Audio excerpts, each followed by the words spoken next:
অল্প বয়সে এক মহিলার স্বামী মারা গেল। স্বামীহারা মহিলা অন্যের বাসায় কাজ করে তার একমাত্র মেয়েকে বড় করে তুলল। মেয়ের যখন বিয়ের বয়স হলো তখন মেয়েকে একটি কাঠুরের সাথে বিয়ে দিয়ে দিল। বিয়ের দিন রাতেই কাঠুরে তার স্ত্রীকে বলল, আমার অনুমতি ছাড়া এই বাড়ি থেকে তুমি কখনোই বের হবে না। একদিন কাঠুরে কাজের উদ্দেশ্যে অনেক দূরের একটি জঙ্গলে চলে গেল কাঠ কাটতে।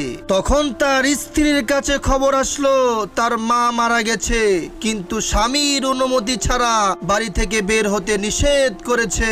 এজন্য সে তার মাকে দেখতে গেল না। কয়েকদিন পর তার স্বামী বাড়ি ফিরলে স্ত্রী কেঁদে কেঁদে তার স্বামীর কাছে সমস্ত ঘটনা খুলে বলল। সেদিন রাতে সে স্বপ্ন দেখলো একজন ফেরেশতা তাকে বলছে, তোমার জন্য তোমার মা জান্নাতে অনেক সুখে আছে। সেদিন যদি তুমি তোমার স্বামীর কথা অমান্য